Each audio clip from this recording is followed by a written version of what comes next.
హరే కృష్ణ కృష్ణ కృష్ణ హరే హరే, హరే రామ రామ రామ హరే హరే. అంతర్జాతీయ కృష్ణ చైతన్య సంఘ సంస్థాపకాచార్యులు పరమ పూజ్య శ్రీమత్ ఏసీ భక్తివేదాంత స్వామి ప్రభుపాదుల వారు రచించిన ఆత్మ సాక్షాత్కార శాస్త్రంలోని నిన్ను నీవు తెలుసుకో. పందుల వలె కుక్కల వలె శ్రమించడానికి కాకుండా ఉన్నత జీవిత పరిపూర్ణత్వమును సాధించుటకు ఈ మానవ జన్మ మనకు అందించబడింది. అలాంటి పరిపూర్ణత్వమును మనం కోరుకోకపోతే ప్రకృతి నియమాలు మనలను నానాయాతనలకు గురయ్యేట్లు చేస్తాయి.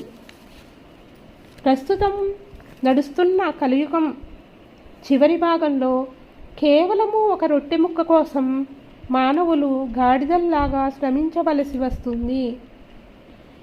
ఈ విధానం ఇప్పటికే ఆరంభమైంది.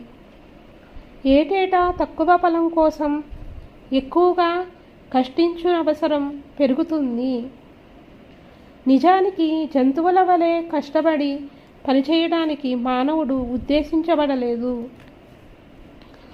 మానవులుగా తమ కర్తవ్యాన్ని నిర్వర్తించడానికి మానవుడు నిరాకరిస్తే ప్రకృతి నియమాలు అనుసరించి తిరిగి న్యూన జాతి జంతువుల్లాగా పరిణామం చెందవలసి వస్తుంది.